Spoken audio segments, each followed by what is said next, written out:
Good morning, Kevin, or afternoon. Hey, Earl. Great to see you as always. Absolutely, my friend. Always a pleasure for us to get together and have our talks discussing the market. Absolutely. And I think we're going to talk today about the biggest mistakes buyers are making in this current market. But first, how's it looking? How's inventory? How's things look out in our area? Well, the market in our area, actually, we're having an increase in inventory.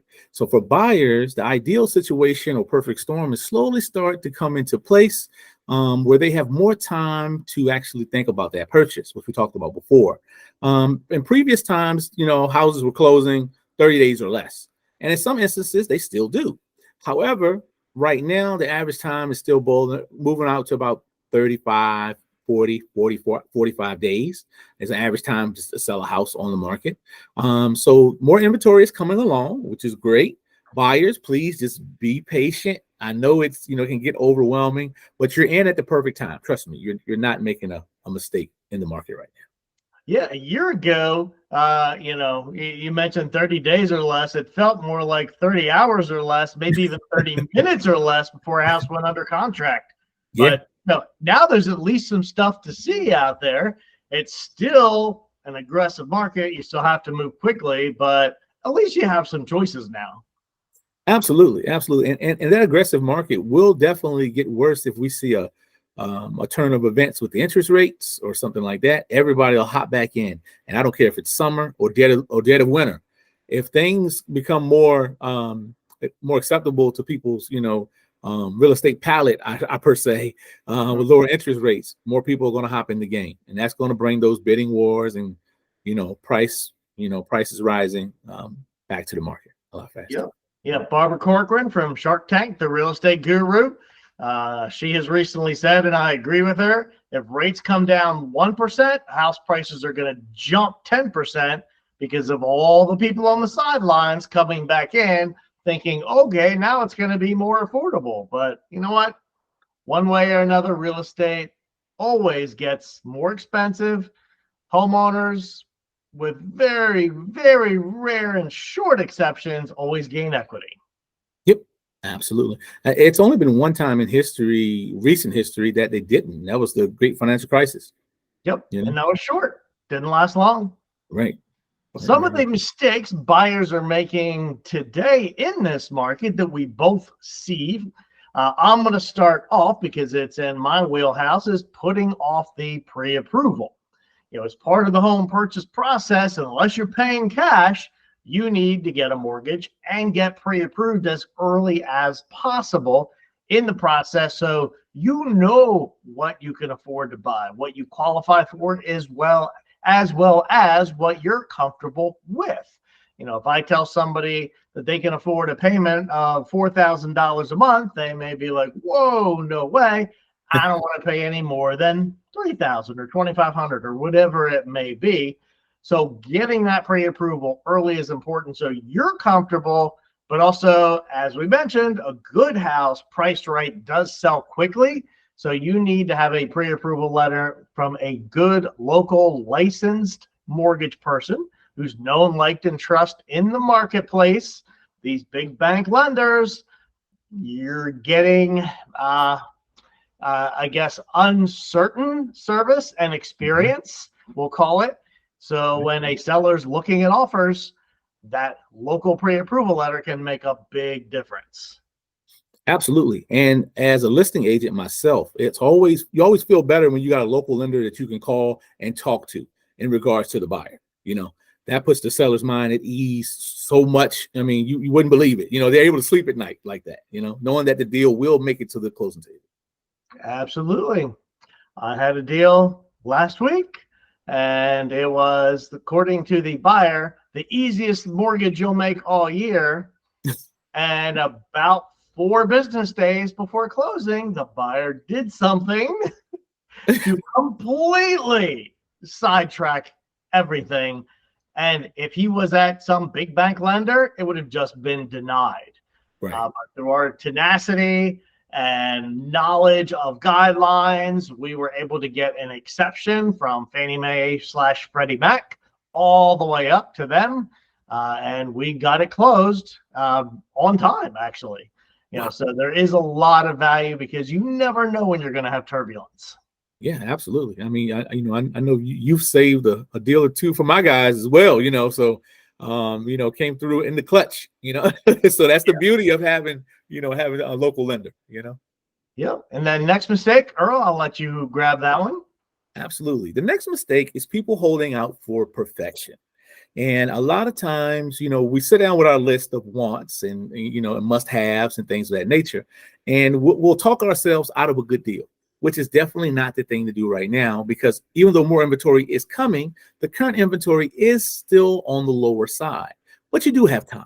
The biggest thing is if you have to move now, that's the best thing to do. If you have to move, if it's a situation where you have to move versus you're wanting to move as just a something you want to do. Hey, I want to buy a house this year just because you want to, not because your family is growing. Then those are things that you want to put in priority first. You want to put the things that you must have happen, not the things that that you just want to happen as part of your bucket list. So even though a house may not be completely redone, it may not have all new windows and flooring, things of that nature. In this market right now, you can actually save more money and walk into a home with equity versus starting off, in a home that may be, higher than the current market right now. So you walk in with no equity. I've recently had clients walk into homes. I want to say 9 out of 10 of my last clients have all, on the buyer side, have walked into a home with positive equity. So making that decision at the right time and not waiting for the perfect storm to arise is definitely going to be your best case scenario. Like I said, just want to put your priorities in order first in regards to what you must have for you and your family. And then you can add some wants in there. But if it's not the perfect picture, don't get torn out of place, because you could lose out on a really great deal that not only benefits you now, but in the future when things get better. Yeah, absolutely. And heck, we all love watching HGTV and Magnolia Network, where people buy a house and replace carpets, replace kitchens. You can make a house your own. Right. You can turn it into perfection from where it is now, whether you do it immediately or over the next few years. That's how young people can build a lot of wealth, is buy a house, move in, put some work and love into it for a couple years. Once you're past that 2-year capital gains something mark, I'm not a tax person, then go on to the next one. But next mistake, buying more house than you can afford. I touched on that with the pre-approval. You want to make sure that you are figuring out what is comfortable for you. You don't want to be house poor. You don't want to be miserable with today's home prices and mortgage rates. You have to look out for that monthly payment. You don't want to get under contract and then be like, oh my goodness, what did I do? You want to be, oh, thank goodness they accepted our contract. We're so excited. And hey, you know what? I'm going to refinance in a year or two, but for the next year or two, I can handle this payment. So that's really just communicating and good planning. Absolutely. Absolutely. All very, very key stuff.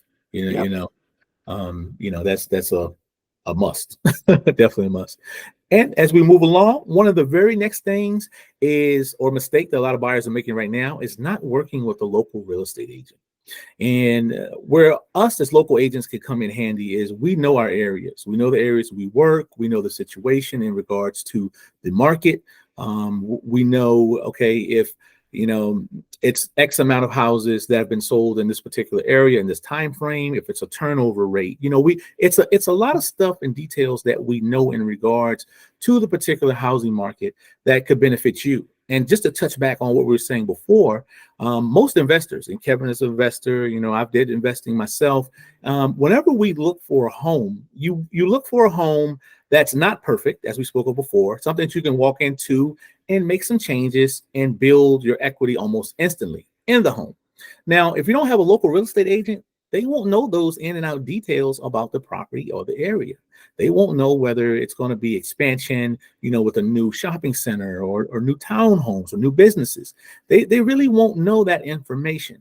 But if you have someone there who is your boots on the ground and really knows the area and knows the situation and the current pulse of the market, you can't beat it, hands down.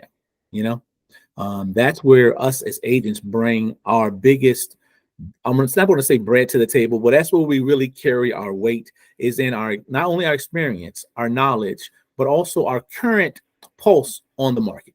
Because without a current pulse on the market, what you knew 3 years ago is not the same. So, Yep. And typically the seller pays for your buyer's agent. So you have somebody with experience and knowledge and knowing the real estate laws representing you, negotiating for you. And these sellers typically cover that cost. There's been a lot of news about that lately. The buyer can pay the buyer's agent commission, but I can't remember ever actually seeing that, and it's not really expected to change. That being said, there is some new news from the VA for veteran buyers, active duty buyers. The VA used to have a prohibition where they said the veteran can't pay anything to the buyer's agent. They've temporarily lifted that.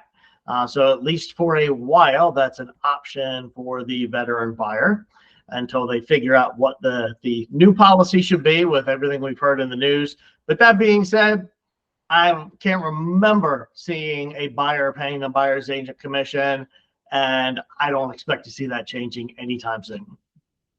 Gotcha. Yeah, and just, I mean, the whole thing with that is just about transparency. And it's, the commissions have always been negotiable on both sides of the house. It's just been traditionally, sellers have been, they've been more keen to offer a particular percentage to pay, for the buyer's agent. With things going into July and August, where things are going to kind of get a little bit hazy, is the fact that that information won't be known, but it's going to still be negotiable. So like Kevin said, the seller can definitely still offer the commission to help out, on the buyer side. It's just, it was never required, and that's a big misconception a lot of people always had, like, hey, this is something that had to be done. And I think that's where they got in the hot water at. They should have never explained it that way. They should always explain, hey, this is real estate. Everything's negotiable. Yeah, it was never required. And Virginia, we were doing it the right way, as I understand it. Yeah. Our disclosures were crystal clear about who is paying what, who does what. It's just a lot of other states that didn't have the information that we did here. That that's where you're seeing a lot of the confusion and miscommunication, and hence lawyers getting rich. Yep, absolutely. We've had that in place for just over 25 years, that buyer brokerage side of the house. And yeah, we've had our stuff in place. It's pretty much, it's going to be the same business, going forward. Like I said, everybody just, continue with the same pace, continue with the same business, disclose, and everything else works out. That's right. Hey, man, I think this is a great discussion. I'm excited about what's left for 2024. We've been busy, and I think it's a mistake not to buy right now. My wife and I were just sitting back yesterday and, not to share too much of our personal finances, but Right. we bought a house 2 years ago as an investment property, and we we're just running the numbers like, wow, our value's gone up 80 grand in the last 2 years, when 2 years ago, everybody said, oh, rates are too high, prices are too high, don't buy. And guess what? We're up 80 grand. Yeah. No, that's always the saying, the best time to buy was yesterday, so, so it's always hindsight. I had a lot more money yesterday for down payments.